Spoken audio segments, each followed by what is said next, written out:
Behind enemy lines a little bit earlier than normal, but it's Thanksgiving week. Things have got to shift. And quite frankly, 49er fans, I think we're all feeling it right now. Maybe, just maybe, me doing behind enemy lines on an earlier, different day will change the outcome of this game, although I highly doubt it. Either way, though, the show does not stop, and I've got an amazing guest with me tonight to break down the Buffalo Bills, San Francisco 49ers Sunday night football, and we're going to do it all next.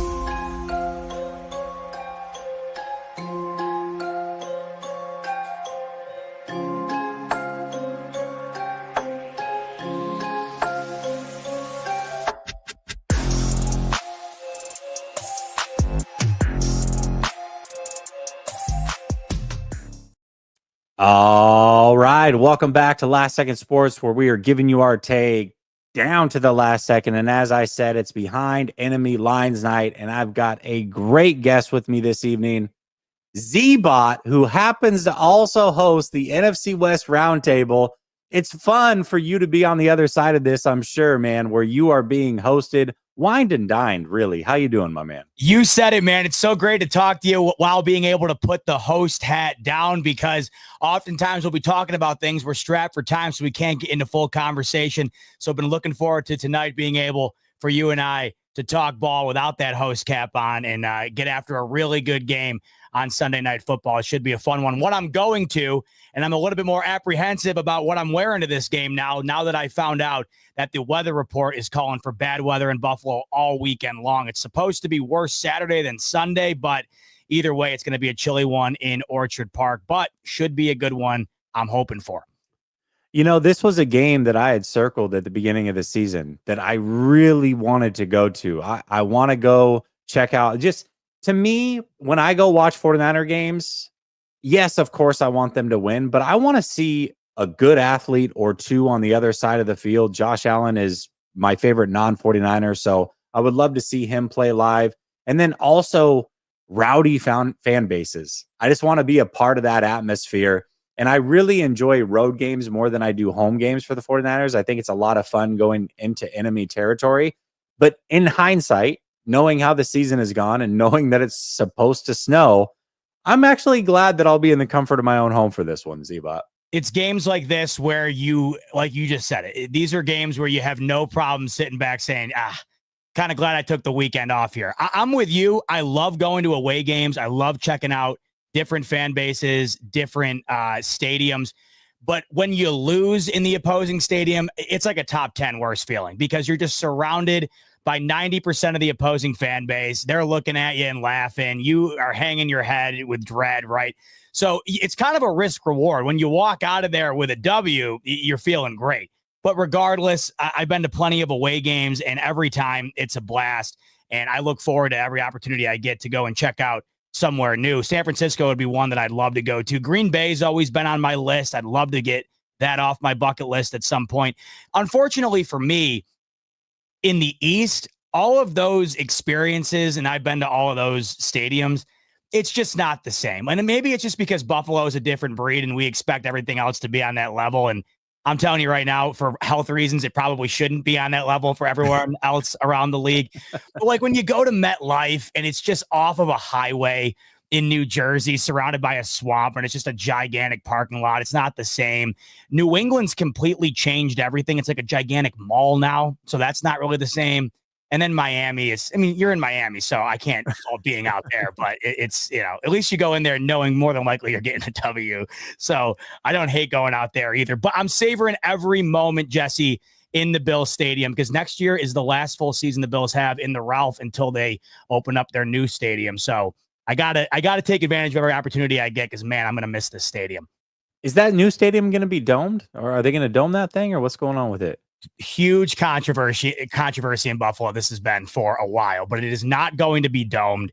I'm glad. It's going to kind of have that like Seahawks type vibe where it kind of comes up in arches, but it doesn't fully go over. It's got the kind of like the wings coming up, so part of it will be a bit covered. But no dome. and a lot of people were arguing for it. I didn't understand why they didn't do it from a financial perspective. I mean, they do have the Sabre Stadium, so if they want to do indoor events, they can do it there. I just figured it made more sense from that angle. But the more I thought about it, and I was indifferent either way, I really could have cared. But it would have felt really weird, a game like this upcoming Sunday, going into it, and you're not wearing like 4 layers and throwing snowballs around and having a ball in the snow. It would feel weird in Buffalo. So in hindsight, I'm kind of glad they went with it, but it was definitely a huge topic of conversation in Buffalo as to why or why not they didn't do it. And people were on both sides of the fence, but I'm fine with the decision.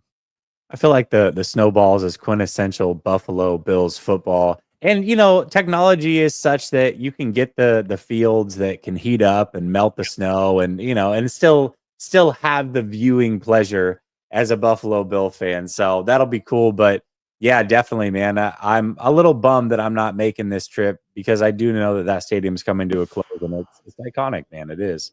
Yeah, I'm going to miss it like hell. I mean, I've been going to it every year since I was a kid. And it's one of the last feelings of like old school football. I mean, you walk in there and it's not a bad stadium. It's just not what these new stadiums are. And I completely get it. The NFL now, I mean, when you look at SoFi, right? When you look at the Raiders Stadium, when you look at the Viking Stadium, when you look around the league, and then you look at the Ralph, I mean, it's night and day. And I get it from the aesthetic purpose, and I get it from the overall, NFL business aura, in which you want to have every single stadium look and feel as new and iconic, I guess, as you possibly can. But speaking of iconic, like, you just feel that when you walk in there, because it just feels like you're walking in to old school football, where the stadium's like half underground, and it just looks like it used to look when you're watching old games. And now when you're watching all these new games and you're looking up, and the Dallas Cowboys screen is the size of probably the Bill Stadium itself.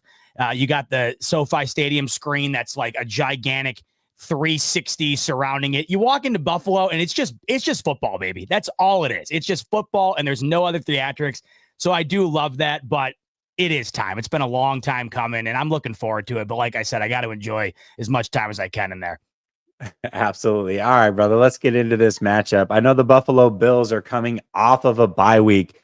And before we get into their injuries, and I know there's a lot of guys potentially coming back for them, and you're excited about it, the 49ers are not coming off of a bye week, but they did have a lot of injuries going into last week's game. They left with a couple more, but I'm optimistic that they're going to be getting a lot of players back. I think that there's a chance for Bosa to play in this one.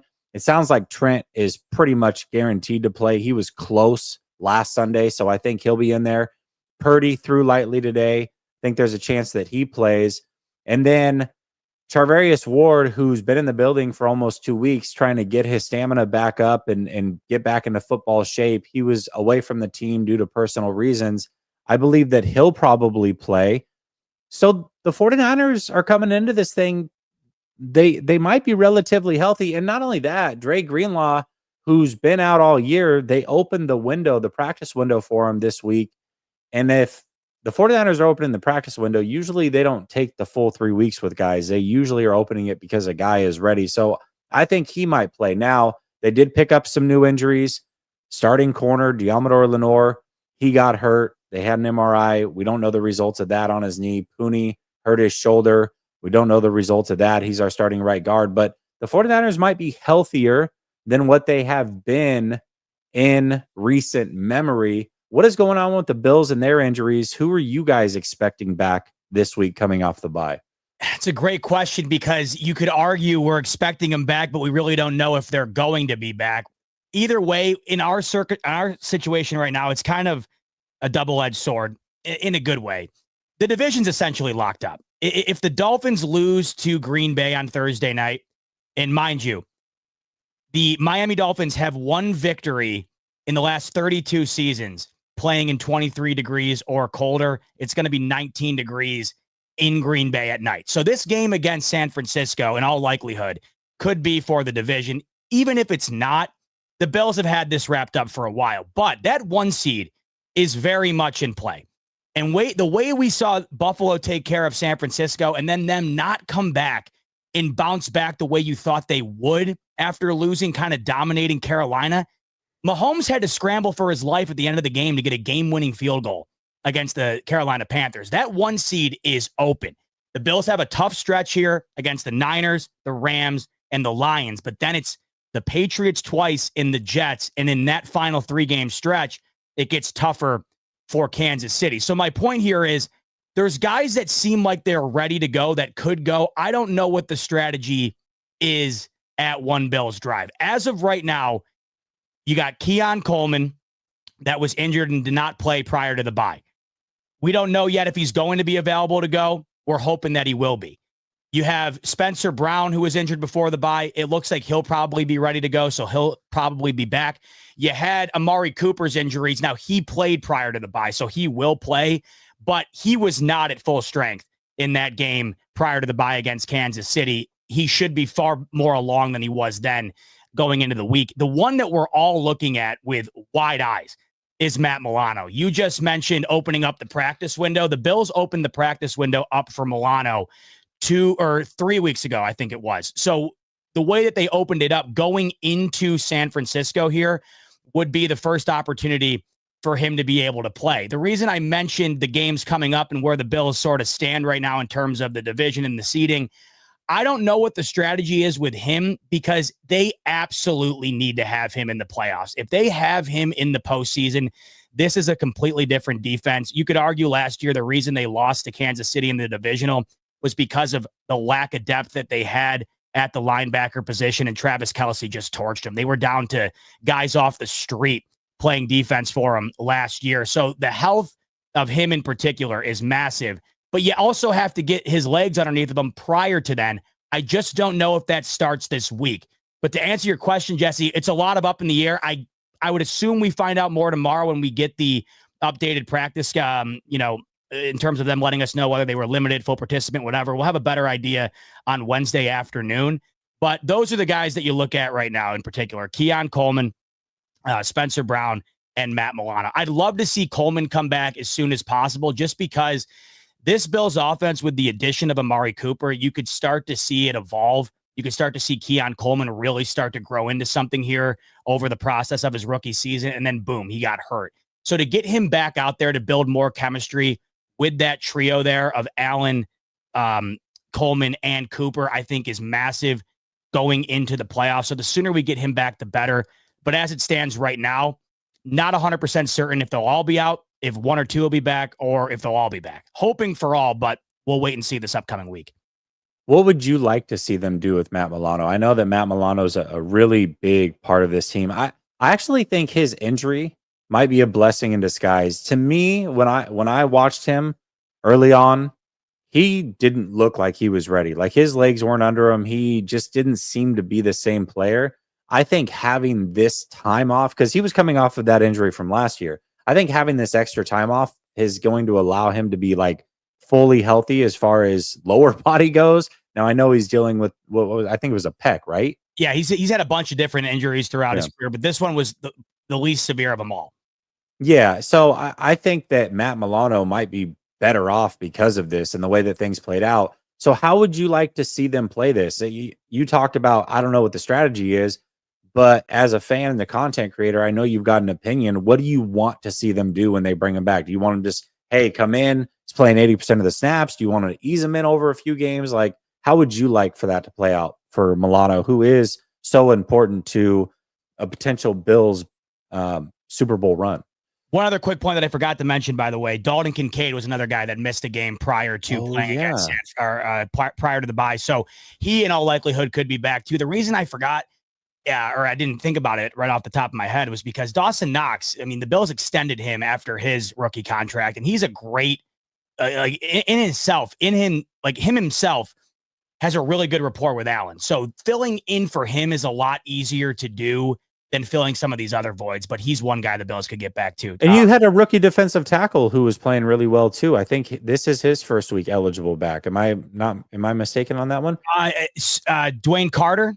Carter. Tackle Dwayne Carter. Now he could be back as well this upcoming week. So the bye week really, we have been talking about it extensively, but like the bye week for these Bills could not have come at a better time because not only did you get it at a point in time where you can get these guys healthy, going into what I find to be probably the biggest gauntlet of the season here in the Niners, Rams, and Lions.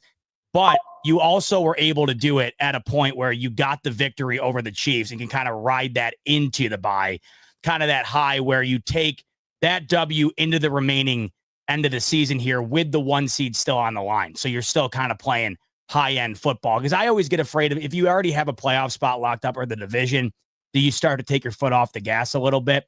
That's why, to me, the bye week came at a perfect time. You get guys healthy. They had their biggest win of the year, and then they bring that into this upcoming week and so on. But in terms of Matt Milano, I've been grappling with this, Jesse. Like, I don't know what the best move is here. I know in my heart of hearts, I just want him available for January. So if that means that they don't play him until maybe the final 2 weeks of the year, and that's light reps just to get him back to game speed, then I'm fine with it. I trust the management of Sean McDermott and this staff in Buffalo in terms of deciding what is best for him and what's best for the team. But I don't think that they would have opened up that practice schedule window when they did if he wasn't able to go. I don't think we see him this week. That would be my guess. But in terms of the Rams or the Lions game, it wouldn't shock me at all. In particular, that Lions game, they would need him, I would argue, for that game more than anything, just because of what that offense poses, especially in the run game.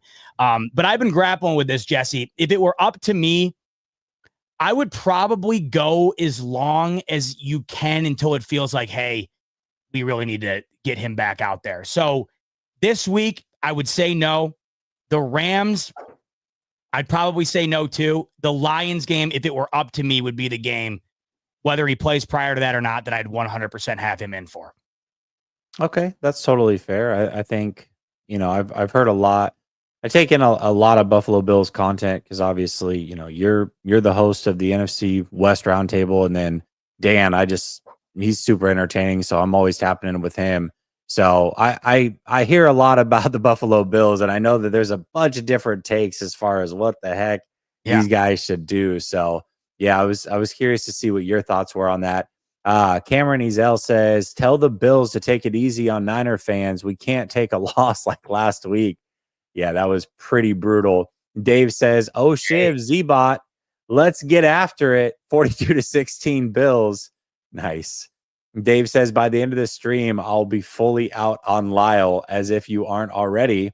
And then Brother Bob says, laugh out loud, Dave, stop. At the end, we'll be buying Jesse a hat. Nice. Dave says, Z-Bot, you don't run the show here, brother. Brother Bob does. All right. Brother Bob. Fair enough. Brother Bob says, Dave seems like Z-Bot. All right. Calm down. Calm down. Dave says, I missed the NFC roundtable, so I need y'all to run it back right now. I was stunned. Does not see Dave in there tonight. I almost wanted to do not one time. I know. I was like taken back by it. Absolutely crazy. Dave says, nose candy, love the night to the music. Nice. And then Cryptic says, these are the matchups you look forward to when you are a football fan. Disappointing that the Niners took a step back, but still hoping for a good game.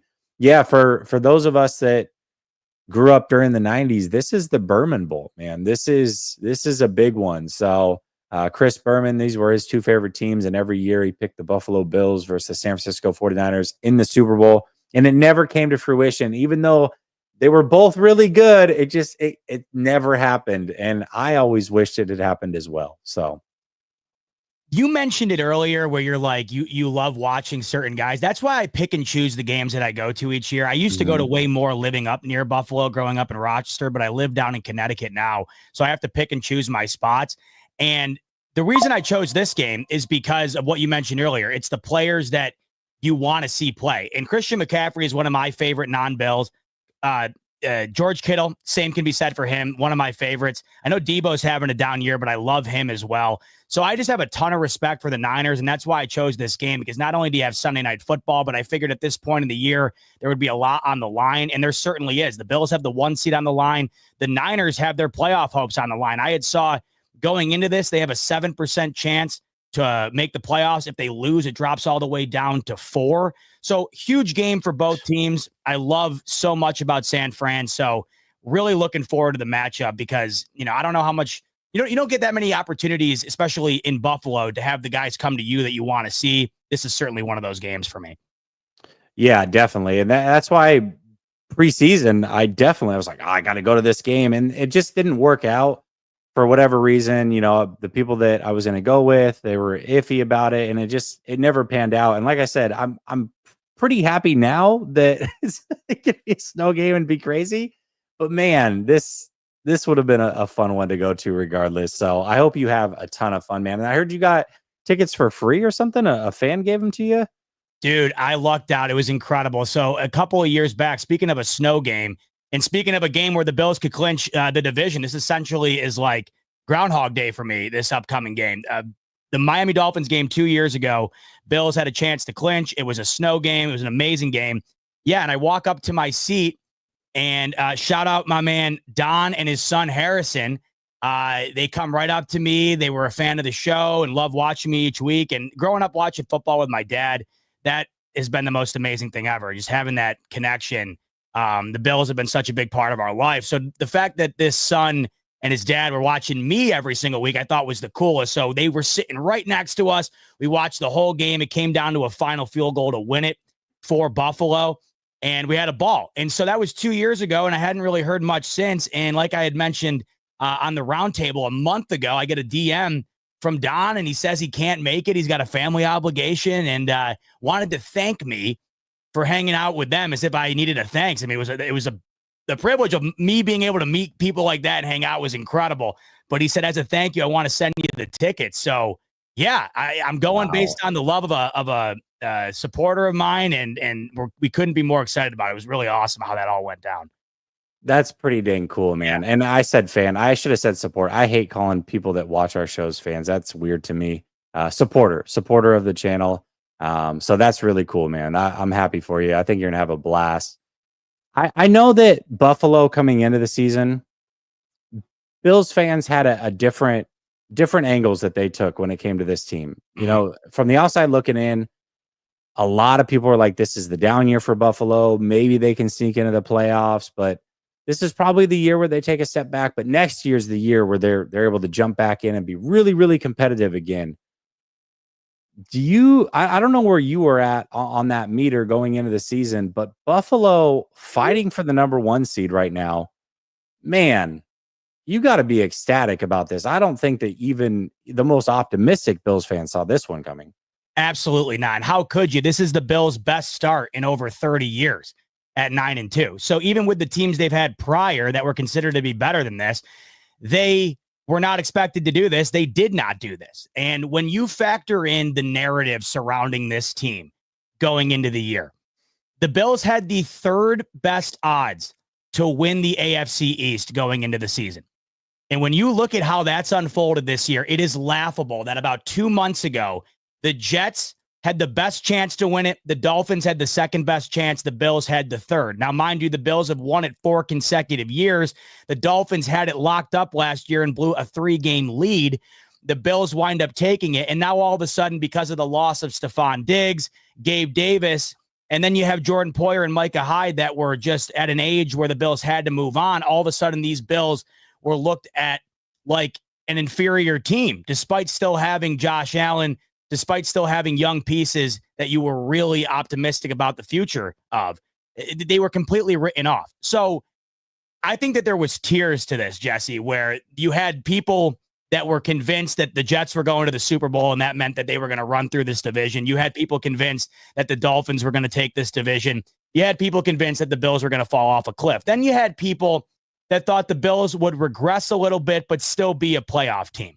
I found myself in the middle between that and still thinking that they'd be right around where they were. And the reason because of that, last year at the midway point, when the Bills fired Ken Dorsey and Joe Brady took over, the production for Stephon Diggs was more or less gone.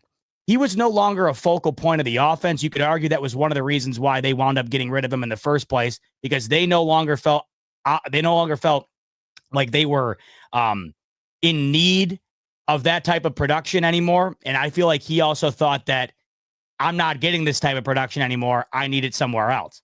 Right. So that was kind of a situation in itself that looked worse than it was. because of the off-field stuff and the way that it was talked about. But I think the reality of the situation was the Bills were more than fine moving off, knowing that they were able to win nearly every game towards the end of the year without him putting up numbers they were accustomed to him putting up. And that was the same for Gabe Davis as well. The numbers just weren't there. And then on defense, Tre'Davious White couldn't stay healthy. And Micah Hyde and Jordan Poyer are probably the best safety duo in the league. At least they were for some time in Buffalo. It was getting to a point where the money could not be justified for the age. So in looking back on it, the Bills were able to have success, especially offensively, without having Diggs be the focal point or Gabe Davis be the focal point. Their offensive line got to a point, Jesse, where it was good enough to allow the Bills to win in ways that weren't solely reliant on Josh Allen playing like the best player on the planet each and every week. So going into this year, I felt that if they were able to draft a receiver, which they did, I thought that they would still be competitive. But to think that they would be 9-2, and when I say competitive, by the way, I thought they were still going to win the East and be a playoff team.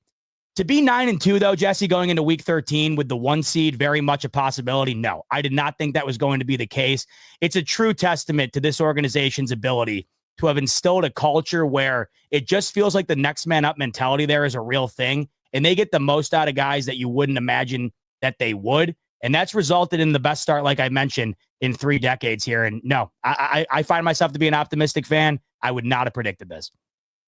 Yeah, it's absolutely crazy. I always felt like Stephon Diggs was addition by subtraction. It's so funny because any Buffalo Bill detractor or Josh Allen detractor was like, well, what was Josh Allen before Diggs got there? Diggs made Allen. And when you really look at it, you could say the same thing about Diggs, though. Allen kind of made him. He wasn't an all-pro before Josh Allen came along. He had some good years in Minnesota, but in more years in Minnesota, I think he had 5 in Minnesota and 4 with Buffalo. He put up way more numbers in those 4 years in Buffalo, was a 2-time all-pro, never did anything. He didn't even make the Pro Bowl, I don't believe, while he was in Minnesota. So, and then the whole attitude thing and tearing Josh down behind the scenes. It's like, bro, addition by subtraction. And you could just see it. Josh Allen, he's going to be professional, but you could tell the weight was lifted off his shoulders as soon as Diggs was gone. Now, I heard you say this a couple weeks ago, and maybe I heard it wrong. And I know that you're younger than I am, so I don't think you were there for those 90s teams like I saw. But is this the best Buffalo Bills team that you can remember? I mean, at least through an 11-point game in a season. Like, do you think this is the best Buffalo Bills team that you've seen? Oh, in my lifetime, it's not even an argument. I mean, it's not even a question. Wow. I wasn't alive, or I shouldn't. No, I wasn't alive. I wasn't alive for any of the Super Bowl teams. In all honesty, you could argue one of the best teams in my lifetime prior to Josh Allen was the Tyrod Taylor, LaShawn McCoy team that broke the drought. I mean, that was what the bar was at, Jesse. I mean, it was not very high. This team right now, you got Josh Allen leading the MVP odds in the betting market. So you got Josh Allen at the top of the board right now in terms of winning the MVP. You got one of the better offensive lines in the league.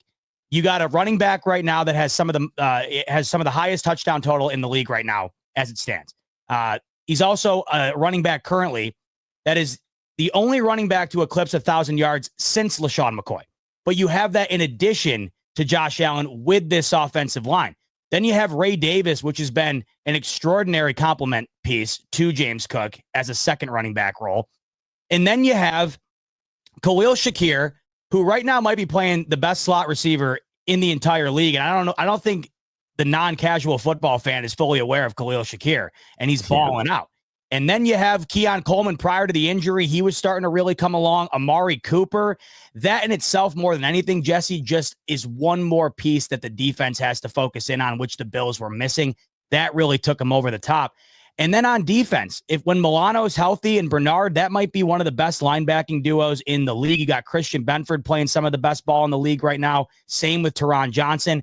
In this front four, not one particular guy is like your Bosa or is like a Watt, but in tandem, they've been playing terrific football. And Sean McDermott gets the most out of this defense each and every week. So in totality, Jesse, and you got to remember, the bar was not high. So I'm not looking at this compared to the 90s teams. I don't think you can really argue that when that 90s team had, I think, 6 or 7 Hall of Famers in that organization. So it's not quite that.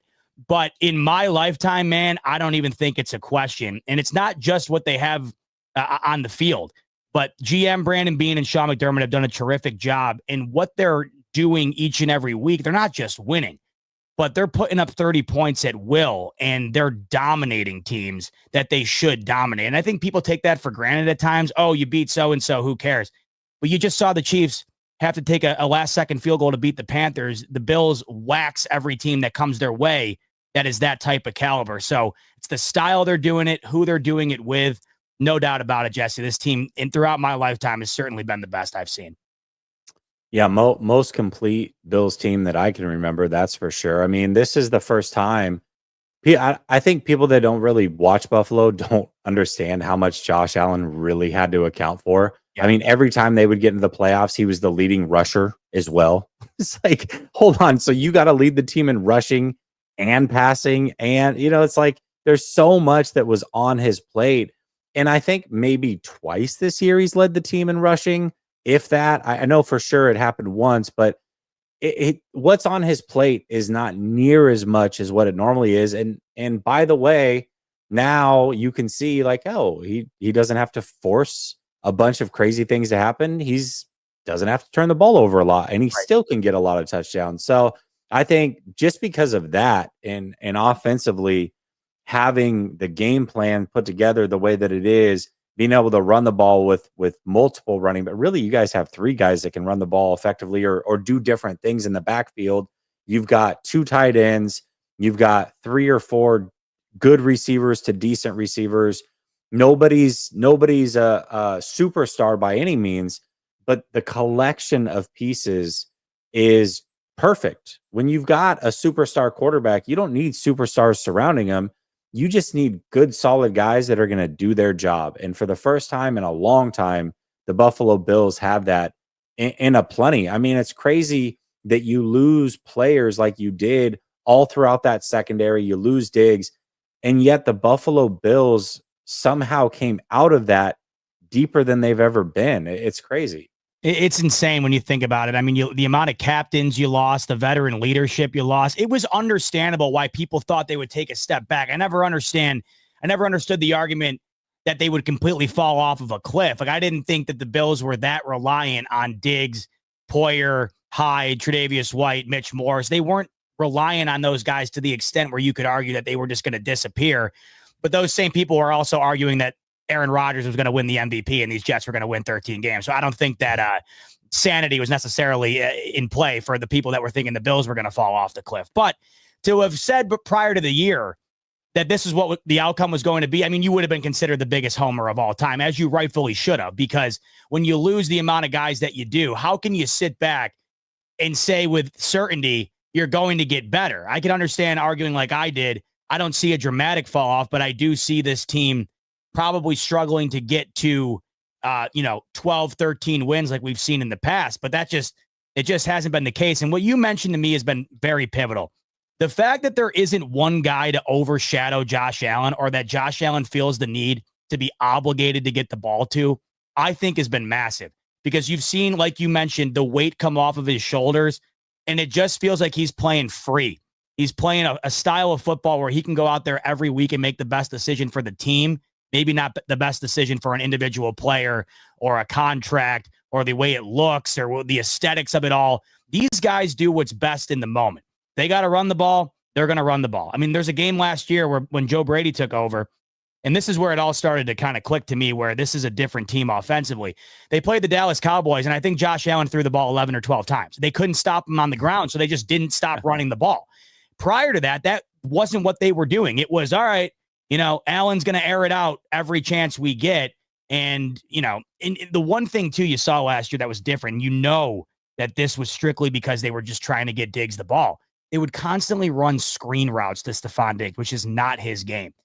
So you could see that there was an overemphasis on doing things that were not best situated for what this team is. The fact that that's no longer in their way, Jesse, I think that that's allowed this offense to do a lot more than maybe they could have in the past, kind of being stranglehold by trying to do certain things that just weren't best fit for the overall outcome. Well, and one thing that I think Bills fans knew, I certainly knew, Not a lot of people around the league knew, though, is Gabe Davis at best is a low-end number 3 receiver in this league. And Josh Allen propped that guy up and made him look way better than most people could. So they just the drop off between Diggs and Davis was significant.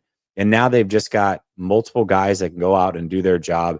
It's crazy to see. But I will say this, we talk about expectations going over to the 49ers side of the house.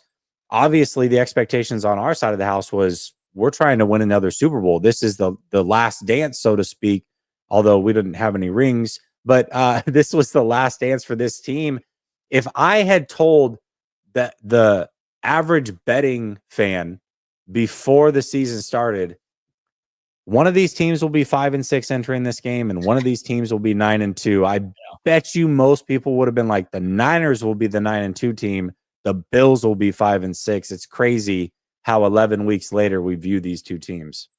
And I would have gotten a lot of flack for it, but you would have found me in the camp on your of the side of your Niners there, Jesse. I mean, you look at this Niners team, and we've talked about this, where it's really hard to wrap your mind around what the current reality is for them. When I just rattle off to you, Debo, George Kittle, Christian McCaffrey, the way Mason was running the ball, the amount of unbelievable talent you have on the defensive side of the ball. On any given Sunday, Kyle Shanahan could be the second best coach in the league. One of the best ran organizations in the last decade and a half or so. I think it's unquestionable. So I don't know how you couldn't have been in that argument. And what has it been? 4 out of the last 5 years, an NFC championship appearance. You got multiple Super Bowl appearances in that time. You have the lead in overtime last year in the Super Bowl. It never felt like the Niners were going to depart from where they were. And I still am kind of scratching my head as to how they have. I mean, I know the injuries have certainly piled up, but even in the games that they've been healthy in, it's the moments late in the fourth quarter or the games that they should have that they don't wind up securing. It's been awfully interesting to me to watch, because you look at the team's roster and you look at what they've done in the past with that basically same roster. That's where my whole, like, I just don't understand it type aura comes from, Jesse. Yeah, it's we were talking backstage about it a little bit, and when drop-offs happen, they're usually swift. They're usually very, very swift. And it's funny because Bill Walsh had a saying, get rid of guys a year early rather than a year late. That's the same philosophy that Bill Belichick had, as frustrating to watch, I'm sure, as a Bills fan for so many years, but they were always ahead of the curve. It's like, they're getting rid of big name player. We finally got a chance. Like, oh, well, that guy's washed 2 years later. Good thing they didn't pay him. They were always ahead of the curve. And for me, the 49ers did such a great job building this amazing roster.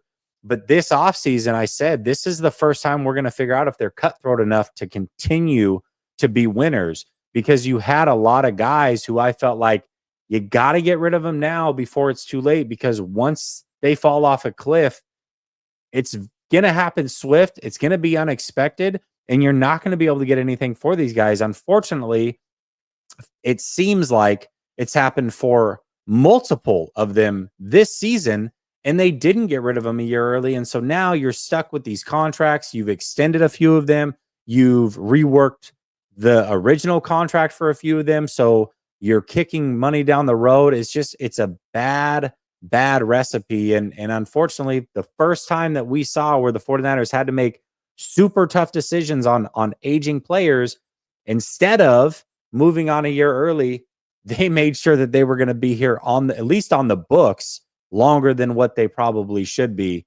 And I think that that's a cardinal sin that ultimately might cost them for the next couple of years, unfortunately. I feel like it's a gambling analogy where you've won a ton, so you feel more comfortable spending more money on a bet because you have money that's considered house money. And I feel like with the Niners, it's like we've been in the NFC Championship 4 out of the last 5 years, multiple Super Bowl appearances. We're a play away from winning one last year. It feels like we're playing with house money, and that house money we've accumulated here has been based on the decisions we've made to keep these guys, keep the nucleus around.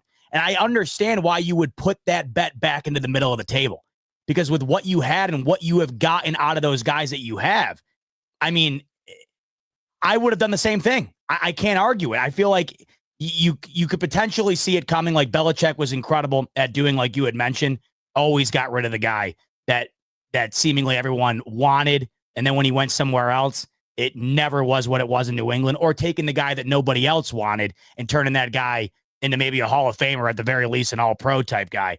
But I can't blame the Niners at all for wanting to run this back the way that they did, just because of the outcomes that they've had. And to see it happen the way that it is currently happening, I'm stunned by, because what you mentioned to me, or what you just mentioned, in my opinion, is the most drastic element of it. It's multiple guys, not just one or two things. It seems like it's a litany of guys that all at the same time are just not meeting the bill. That's where I give George Kittle a lot of credit. You would figure he'd be one of those guys, but man, when he's out there, he's been balling. I mean, he's been playing real well. But it's interesting to see where they go from here, because you have to decide on Purdy. Who knows? I mean, Christian McCaffrey, he's got enough of a sample size now after this injury where you got to start wondering what the deal is, especially when Mason's running the ball the way he is behind him. You already paid Ayuk, which that whole situation was not fun, I would imagine. And then Debo, of course, this year, it's like, where's he been? So it's a lot of interesting elements there. It's weird when you have the talent, but you don't quite know if you should keep it or what to do with it. The Bills felt like they were in a similar situation last year, and they just completely cleaned house. And that's why people thought that it was just going to be a down year. But to that point, Jesse, maybe that's what happens. And the Niners, being as well run of an organization as they are, maybe they bounce back without any repercussions. Yeah, that's the hope anyways. Brother Bob says that his phone auto-corrected to Xbox when he typed in Zbot, but he'll take it. He says, so do you like Kyle Levy? Oh, he's comparing Kyle Shanahan to Marv Levy, I think, is he?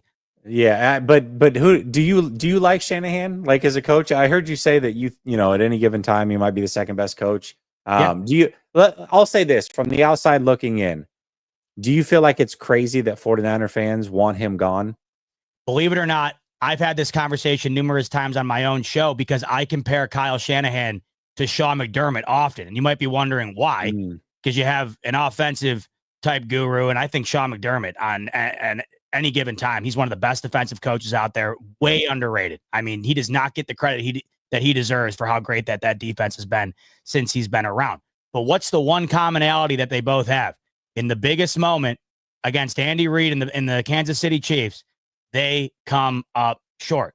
And I've always said, so say the same exact thing happens again this year, Jesse. Hypothetical. Okay. Bills lose in the divisional to the Chiefs, and the Chiefs beat the Niners in the Super Bowl. And let's say that results, say both organizations said, you know what? We've had enough of the same old every year. We're cutting ties. Bills fire McDermott. The Niners fire Kyle Shanahan. Kyle Shanahan would be the head coach of the Buffalo Bills before he hung the phone up after being hired by the Niners. So to me, I've always looked at it as, because there's so many people out there that say they want an offensive coach and they want a younger coach that is more innovative when it comes to how we run the offense with Josh Allen. We're wasting his years.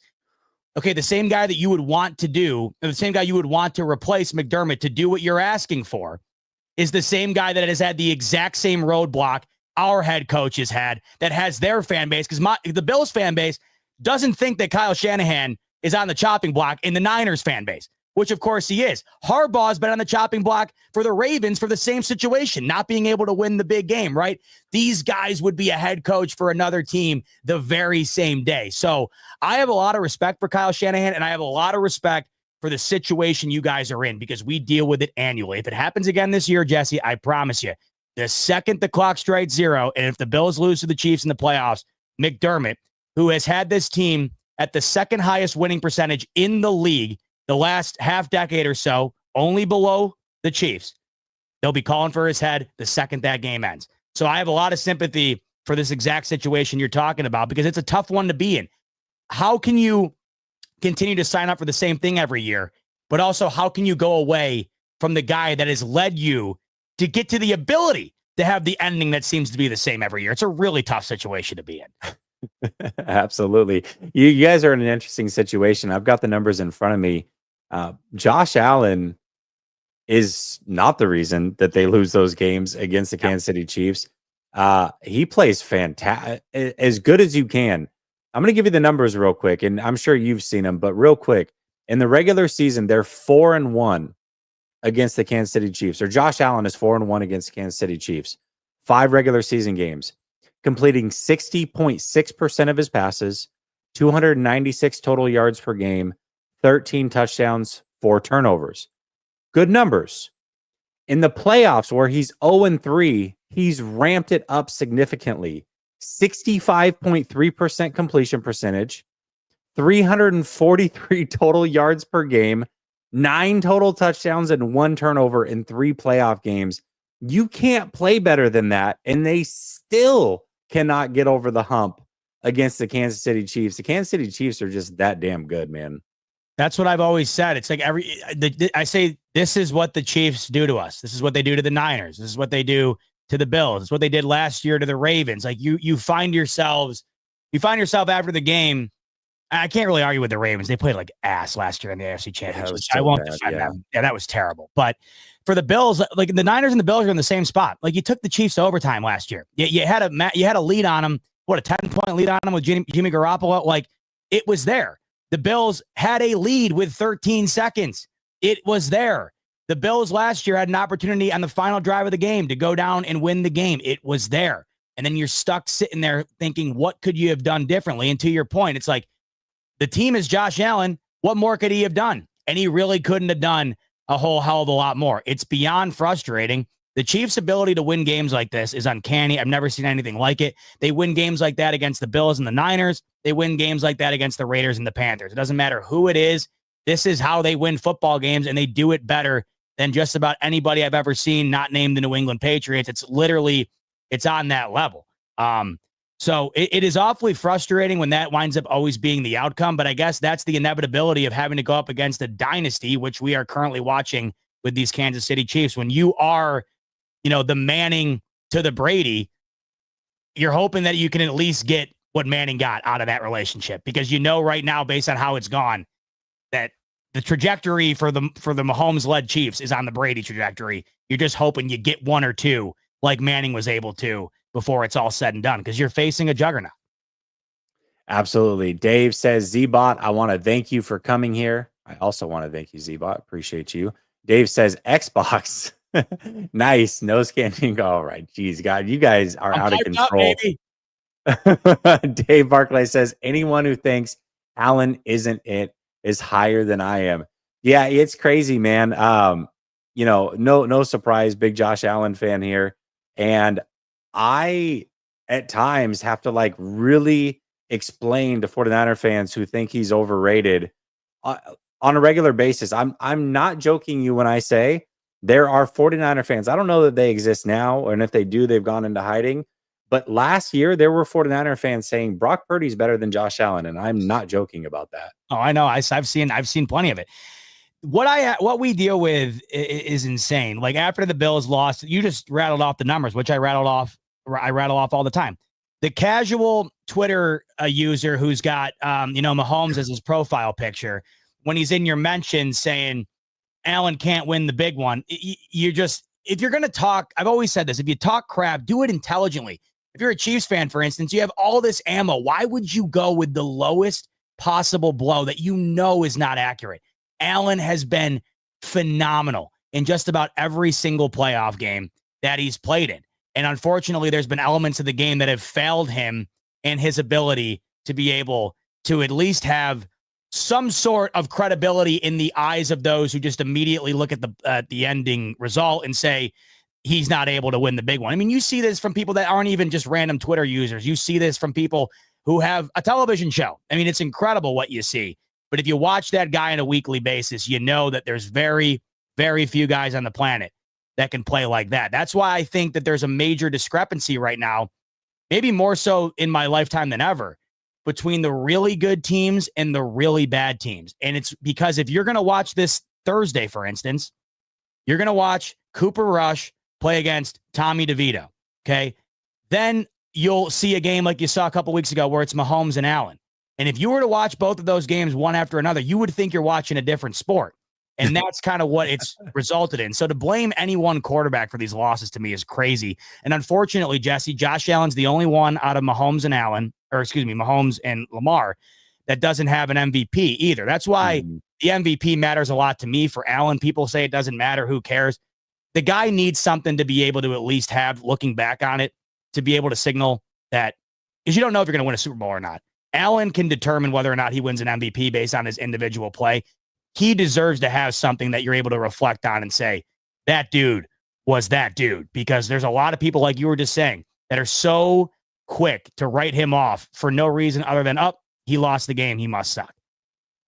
Yeah, QB wins is the weirdest thing in the world, and it's ironic because QB wins is why Jimmy Garoppolo was revered around here, and people quickly realized once he left that he's not good.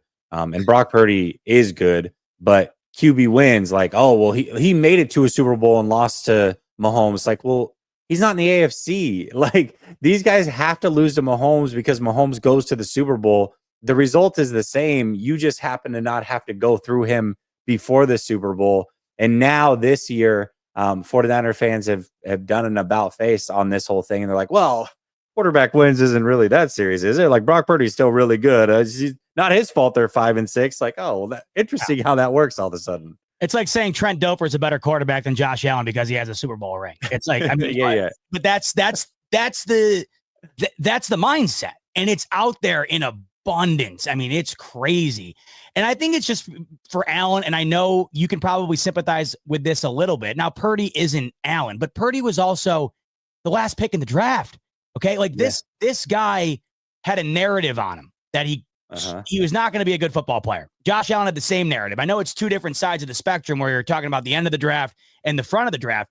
But when people have such staunch takes, Jesse, on these guys coming out, they refuse to get rid of them. And it's easier to do with Purdy because of how late in the draft he was taken and because of the talent around him. Now, is he Mahomes or Allen? No.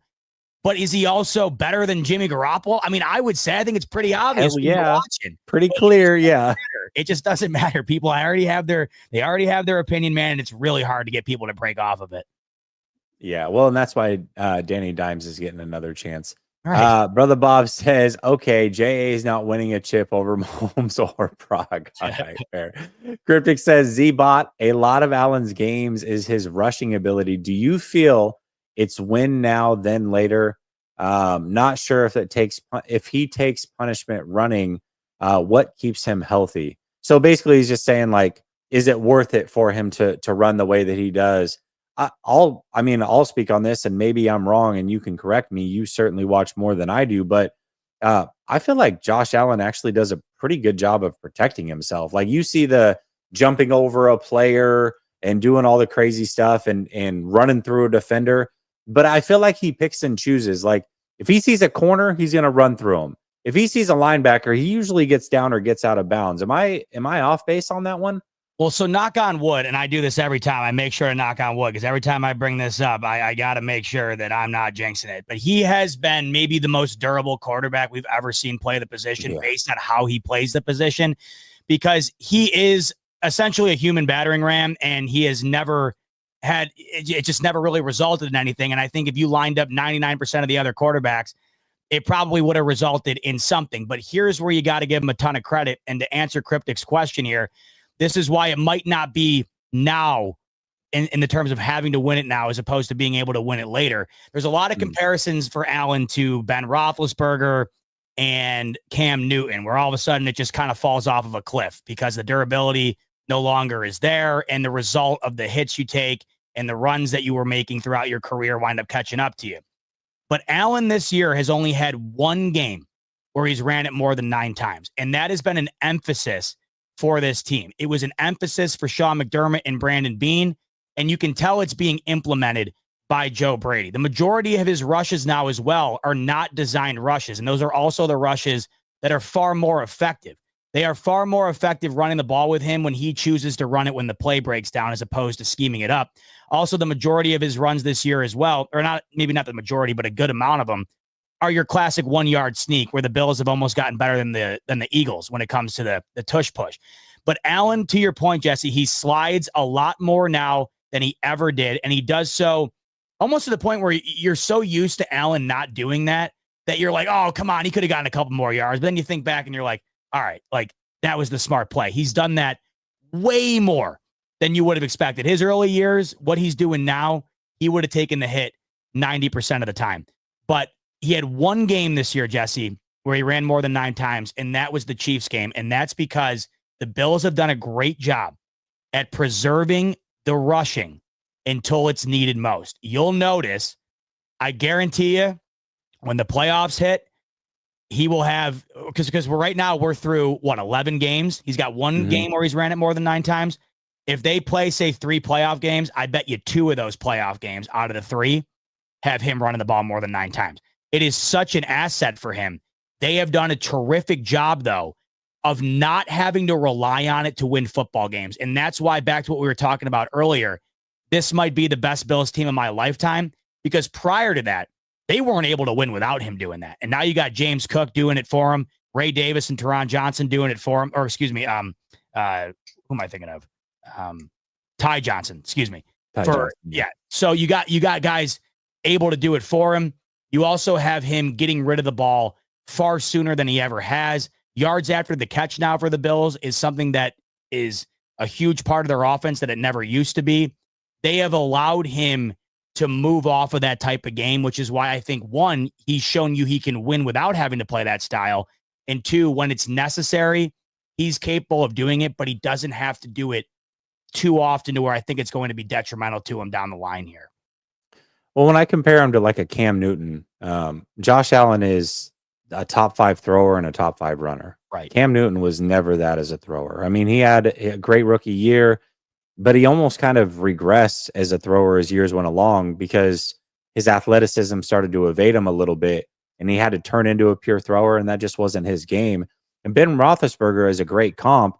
Josh is more athletic than Ben ever was, but Ben also ballooned up in the offseason. He didn't take care of himself. He was getting in motorcycle accidents and issues off the field, and he would have to lose like 40 pounds in every training camp, and Josh Allen doesn't have those issues. So I don't know. I feel like Josh Allen will age more gracefully than those two. You never know. I mean, big time injuries can happen at any time, but I just look at the style and kind of what they bring, and I feel like he would age a little bit more gracefully. I mean, we're 7 years in here, and he's about to win potentially an MVP here without having to run the ball. So if you need, right, if you needed like something to fall back on in terms of his ability to do what you're hoping he's capable of doing, and that's winning football games without having to be Newton or without having to take the hits that it felt like Ben Roethlisberger did, I think this year is probably your best example. Dave says, if I were a Bills fan, I'd be stoked to play Lyle. Dave says, it's simple. Lyle would rather win the play than win the game. And then he says, to Lyle, it's all house money. Blow it like, all right, geez. And then Brother Bob says, Z-Bot, got it. Bruh, you didn't answer the question, yes or no. He did answer the question. He would love to have Kyle Shanahan. He likes Kyle Shanahan. Your question. Like, if McDermott was gone and the Bills needed a coach, yeah, sign me up for Kyle Shanahan. He says, try again, Z-Bot. I think Kyle Levy trades Josh Allen after 1 year. Jeez. I mean, you know, the reason that Trey Lance was even drafted by the 49ers is because he loved Josh Allen so much. So it's like he has an affinity for Josh Allen, that's for sure. Listen, Z-Bot, just real quick, I'll just say, Jesse, if Josh Allen was a Niner, say these roles were reversed, that might be a Mahomes type run that you guys are on right now. I would just say that. So if Josh Allen was a 40 Shanahan, Jesse, I'll tell you that. I'll say this. Somebody would have had to develop Josh Allen first, because I don't know that he would have had the patience for Josh Allen to see him develop the way. That's like the one knock against Shanahan, is he just doesn't he doesn't seem to have the patience. But if Josh Allen came to the 49ers now, or like came to them over the last couple of years, they probably wouldn't have lost a game. Like it would have been a crazy historic run if Josh Allen had been here. It would have been nuts. I couldn't agree more. I often think about what that would be for you guys. I often think about what it would be if you just switched the jerseys and we had that roster, but that's the NFL, man. It's a whole lot of woulda, coulda, shouldas, and what could be and wouldn't be, especially when Mahomes is terrorizing your life for the last, 7 years or so. Absolutely, brother. Well, listen, we got to get to a score prediction. I know you and I just pulled a long haul back-to-back shows, and I think you had another show earlier. So I appreciate you for giving me an hour. I tried to keep it to 45, but you know how things go. But I'm I a do want a toss score for that. prediction for you. Sure. Yeah. I do want a score prediction from you before we get out of here. I just dropped mine on the NFC West roundtable. That show will probably air Wednesday or Friday this week. I imagine it won't come out on Thanksgiving. Maybe it will. Either way, I said Buffalo 30-17. I just don't see how the 49ers win this game. They went to Green Bay. They came back home. Now they're traveling all the way out to Buffalo in a primetime game in a what should be a snow game of some sort, either snow on the ground and lightly snowing throughout the game, or maybe even heavy snow. But there does seem to be some snow in the forecast one way or another. You've got the Buffalo Bills coming off of a bye week fighting for number one seed. And somebody had laid this out to me, and I didn't think about it before then. But the Buffalo Bills have a real opportunity to show the world in primetime who they are. You think about it, they played the Super Bowl champs, went into a bye week, won against the Super Bowl champs, went into a bye week, and then they get to play the Super Bowl runner-ups. And if they win that game and do it convincingly, I think that anybody who's not a believer of the Buffalo Bills will quickly become one. And I think the 49ers are going to be a lot healthier than what they've been. I just don't think it's enough. Brock Purdy has struggled with moisture in the air, which is crazy because he doesn't have small hands. A lot of people think it's his hand size because he's smaller. He has the same size hands as Patrick Mahomes, but for some reason he does struggle when it's raining. I imagine snow wouldn't be that much different. So I just don't see the 49ers getting this one done. I'm going to go 30-17 Buffalo. What's your prediction? So a couple things that factor into my prediction. One, Sean McDermott, 7-0 off of buys, never lost off of the bye week, and they needed this bye week, like we talked about a little bit earlier, to get healthier and to just give this team, a bit of a breather here, because I feel like when these late buys, they couldn't be more perfectly timed. And when the Bills are going into what you just said, and this is why when I looked at the schedule earlier in the year, I'm like, man, what a gauntlet this is, because you have the Super Bowl champ, you have the NFC champ right after that. Then you got the Rams team. You never know if you're going to get a Super Bowl caliber team or one of the worst teams, but I just assume you're going to get maybe closer to the Super Bowl level than not. And then you got the Lions, who probably should have been maybe in the Super Bowl last year, depending on how a couple of plays go against the Niners there. So at the end of the day, this is the toughest part of the schedule. The Bills have not lost off the bye under McDermott and have not lost at home this year. And when I'm factoring in their ability to just seemingly get to 30 points anymore without necessarily playing a full 60 minutes of football, because that's been the crazy thing for these Bills, where they might take a quarter off in the beginning, but they somehow find a way to hit that 30-point mark. They've done so now the last 5 games, and I believe 8 out of the 11 of their games that they played this year. So I think the Bills are going to be able to put up points. And I just don't know with the elements, based on what I've seen from San Francisco throughout the year here, I just don't know if they're going to be able to match that pace, Jesse. Where I will say they have an advantage to be in the game is running the football. If I'm Kyle Shanahan, I probably let Mason run the ball more this week than he has since Bro, are you please yell it from the rooftops, man. We've been calling for this since the bye week. I don't understand it. This man had 3 carries in 2 games, and then last week got 1 carry, and then when the game got out of hand, they finally gave it to dude. Thank you. I'm so happy that you noticed that. Yes, because I think this is a game, especially if the weather's a concern, Jesse. This is a game where you're going to want to run the ball, and if there's one thing that you can do on the Bills, it's run the ball. The only problem is a lot of teams have bailed on it because the Bills wind up getting a lead or a 2-score lead, and you can't stick with it, and you got to start throwing. And it's just the Bills have one of the better pass defenses in the league. Now they've been, the weird thing about the Bills D is it's so topsy-turvy when it comes to the run. One week they'll do what they did to the Seattle Seahawks, and they hold them to the least amount of rush yards they've had at a half, literally I think in franchise history. Then they'll play the Jets, who had the worst run offense in the league going into the game, and Breece Hall went off. So it's kind of a mixed bag, but regardless, I just don't think that the Niners offense is going to be able to keep pace. So I got 33-14 in this game.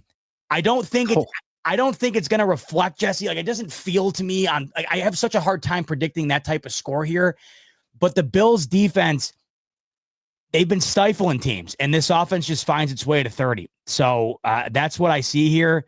But like I said, if the Niners can get an early lead and run the ball, get a couple of stops, then this game will certainly be more competitive than you and I both think. Yeah, I don't trust it, man, because Kyle Shanahan, he's not going to do the obvious. And this is why 49er fans are frustrated, man. He's not going to run Mason. He's not. And if he does, we'll all be pleasantly surprised, but it's been clear since CMC came back that he's not the offensive player of the year anymore. The better runner of the football right now is Jordan Mason, but he just won't put him on the field. And his excuse is, well, it's really hard to take him off, take the offensive player of the year off. And it's like, yes, he's the offensive player of the year by name, but he's not that player anymore. And you paid him a bunch of money this offseason.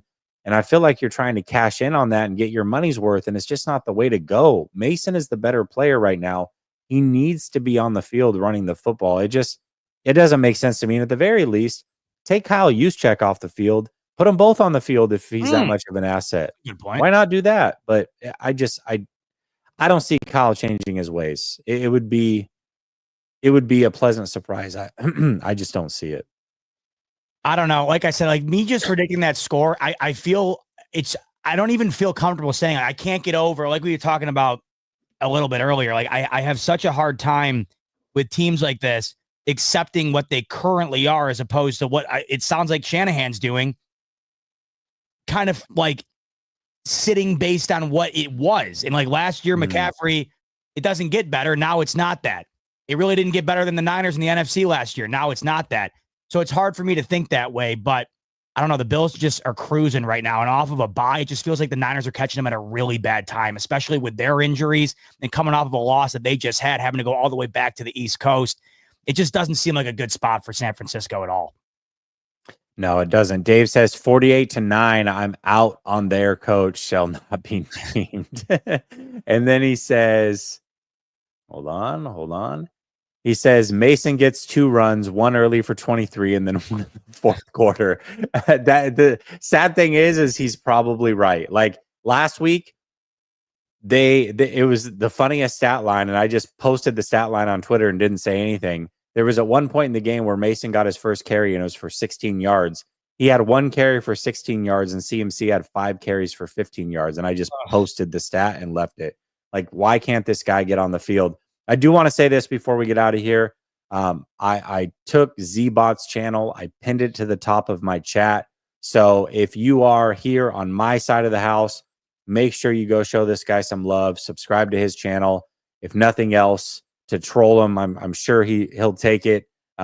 Troll wise, whatever. Just go show him love. Subscribe to the channel. He just gave us an hour of his time, and we couldn't have done the show without you. Zbot, thank you so much for joining us. Everybody in the chat, much love. I'll be back soon. Peace.